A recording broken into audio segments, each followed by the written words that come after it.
Hi guys, இன்னைக்கு RS. ஜெயசுந்தர்குமார் இயக்கத்தில் யுவன் சங்கர் ராஜா மியூசிக்கில் சசிகுமார், உன்னி முகுந்தன் மற்றும் கதையின் நாயகன் சூரி நடிச்சு வந்திருக்க கருடன் படத்தோட ரிவ்யூஸ் தான் பார்க்க போகிறோம்.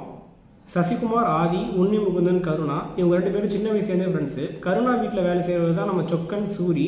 இவர் வேலைக்காரன் மட்டும் இல்லாமல் இவங்க 2 பேருக்கும் ஒரு ஃப்ரெண்டும் கூட. இவங்க 3 பேருக்கும் இடையில இருக்கிற இந்த நட்பு, துரோகம், பேராசை, அதனால் வந்த விளைவுகள் மற்றும் கோவில், இந்த கிராமம், இதுதான் அந்த படத்தோட மொத்த கதை. நம்ம ரொம்ப காலமாக கேடிவியில் பார்த்த பழக்கப்பட்ட கதைக்களமாக இருந்தாலும் சொல்லப்பட்ட விதத்துலையும் முக்கியமாக கதையோட ஆழமான ரைட்டிங்னாலையும் படம் எந்தவித தொய்வும் இல்லாமல் விறுவிறுன்னு போய்கிட்டே இருக்குது. முக்கியமாக சூரி கேரக்டர் அது ரொம்ப யூனிக்காக அண்ட் இன்ட்ரெஸ்டிங்கான கேரக்டர். அதை நம்ம சூரி ரொம்ப அழகாகவே புல் ஆஃப் பண்ணிட்டாரு. படத்தில் நிறைய கேரக்டர்ஸ் இருக்குது. எல்லா கேரக்டருக்குமே ப்ராப்பர் ரைட்டிங். எந்த கேரக்டர் படத்துலேருந்து தூக்கினாலும் அந்த கதையை சொல்லவே முடியாது அப்படிங்கிற ஒரு சுச்சுவேஷன்னா எந்த கேரக்டருமே வீணடிக்கப்படல. படத்தோட கதைக்கு எல்லா கேரக்டருமே கை கொடுக்குது. படத்தில் நிறைய கேரக்டர்ஸ் இருக்குது. ஸோ சொல்கிறதுக்கு நிறைய கதை இருக்குது. ஸோ சீன் பை சீன் படம் போய்கிட்டே இருக்குது. அதுவே ஒரு இன்ட்ரெஸ்டிங் ஃபேக்டர் கிரியேட் பண்ணிடுது படத்தில். படத்தோட இன்டர்வல் பிளாக் பற்றி சொல்லியே ஆகணும். ரொம்ப நாள் கழிச்சு ஒரு சாலிடான இன்டர்வல் பிளாக்கு. ஒரு பக்கம் சூரி இந்த பக்கம் பர்ஃபார்மன்ஸ் பண்ணிட்டு இருக்காருன்னா, இன்னொரு பக்கம் யுவன் சங்கர் ராஜாவோட மியூசிக்கு பயங்கரமாக எலிவேட் பண்ணுது அந்த சீனை.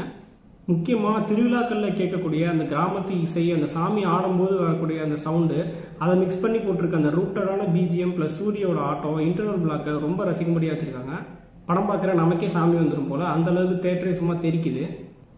அந்த இன்டர்வல் பிளாக்ல வர அந்த பிஜிஎம்மாக இருக்கட்டும், அது இல்லாமல் படம் முழுக்க வர பிஜிஎம்மாக இருக்கட்டும், படத்தோட மியூசிக், சாங்ஸ் எல்லாமே யுவன் சங்கர் ராஜா தன்னோட வேலையை பர்ஃபெக்டாக பண்ணிட்டாரு. படத்தில் ஃபைட் சீன்ஸ்லாம் ரொம்ப நல்லாவே இருந்துச்சு. முக்கியமாக சூரியோட ஃபைட் சீன்ஸு ரொம்ப ரியலிஸ்டிக்காக, கிராமத்தில் ஒருத்தவங்க ஒரு சண்டை போட்டால் எப்படி இருக்கும், அங்கே ஒரு செங்கல் சண்டை நடக்கும்போது அங்கே ஒரு செங்கலை வச்சு அடிக்கிறதா இருக்கட்டும், ஒரு ஓடை வச்சு அடிக்கிறதா இருக்கட்டும் அப்படின்ட்டு அங்கே கிடைக்கக்கூடிய பொருட்களை வச்சு ஒரு சண்டை போட்டால் எப்படி இருக்குமோ அதை ரொம்ப ராவாகவே கொடுத்துருந்தாங்க. சும்மா இப்படி அடித்தா 10 பேர் அங்கே போய் பறந்து விடுற மாதிரி அந்த கமர்ஷியல் ஃபைட்ஸ் எதுவும் இல்லாமல் ரொம்ப ராவாக இருந்துச்சு. அதே மாதிரி எந்த இடத்துலையும் அங்கே ஒரு தப்பு நடக்குது உடனே போய் தட்டி கேட்குறேன் ஏன்னா நான் தான் ஹீரோ அப்படிங்கிற மாதிரி சீன்ஸ் இல்லாமல் அந்த சூழலுக்கு அந்த கேரக்டர் அங்கே சண்டை போட்டு தான் ஆகணும், வேறு வழி இல்லை அப்படின்ட்டு அந்த சந்தர்ப்ப சூழ்நிலையால் போடக்கூடிய ஃபைட் தான் எல்லாமே.